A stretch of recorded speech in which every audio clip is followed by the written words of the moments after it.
നമസ്കാരം, എല്ലാവർക്കും പുതിയൊരു വീഡിയോയിലേക്ക് സ്വാഗതം. സർക്കാരിൻ്റെ സാമൂഹിക സുരക്ഷാ പെൻഷനുമായി ബന്ധപ്പെട്ട ഏറ്റവും പുതിയ അറിയിപ്പാണ് ഇന്ന് നിങ്ങളുമായി ഷെയർ ചെയ്യുന്നത്. എല്ലാവരും സ്കിപ്പ് ചെയ്യാതെ തന്നെ വീഡിയോ കാണുക. വീഡിയോയിലേക്ക് പോകും മുമ്പ് എല്ലാവരും ചാനൽ മറക്കാതെ സബ്സ്ക്രൈബ് ചെയ്യുക. സാങ്കേതിക തകരാറ് മൂലം അക്ഷയ കേന്ദ്രങ്ങളിൽ പെൻഷൻ മസ്റ്ററിംഗ് ഇപ്പോൾ നടക്കുന്നില്ല.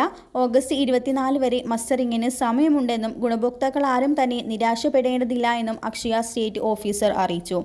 സംസ്ഥാനത്തെ സാമൂഹിക സുരക്ഷാ പെൻഷനുകൾക്കും വിവിധ ക്ഷേമനിധി ബോർഡുകൾ വഴി ആനുകൂല്യങ്ങൾ കൈപ്പറ്റുന്ന ആളുകൾക്കുമുള്ള അറിയിപ്പാണ് ഇപ്പോൾ എത്തിയിരിക്കുന്നത്. പെൻഷൻ കുടിശ്ശിക ആയത് സാധാരണക്കാരായ ആളുകളെ ബാധിച്ചതിനാലാണ് പുതിയ അറിയിപ്പ്. 2024 ജനുവരി മുതലുള്ള കുടിശ്ശികയാണ് ഇനി വിതരണം ചെയ്യാനുള്ളത്.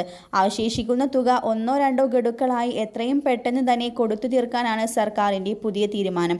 അതുപോലെ ജൂൺ മാസത്തിലെ പെൻഷൻ വിതരണം ഈ ആഴ്ചയോടെ കൊടുത്തു തീർക്കാനാണ് സർക്കാർ ശ്രമിച്ചുകൊണ്ടിരിക്കുന്നത്. കൂടാതെ ജൂലൈ മാസത്തിലെ ഒരു ഗഡു കൂടി ഗുണഭോക്താക്കളുടെ അക്കൗണ്ടുകളിൽ എത്തിച്ചേരും.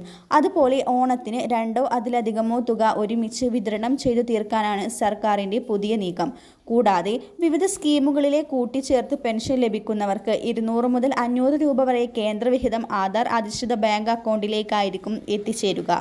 അതുപോലെ വിവിധ പഞ്ചായത്തുകളിൽ നിന്നുള്ള അതുപോലെ ആധാർ അധിഷ്ഠിത മൊബൈൽ നമ്പർ, മേൽവിലാസം തുടങ്ങിയ കാര്യങ്ങൾ ആവശ്യപ്പെട്ടുകൊണ്ട് പഞ്ചായത്തുകളിൽ നിന്ന് അറിയിപ്പുകൾ എത്തിച്ചേർന്നിട്ടുണ്ട്.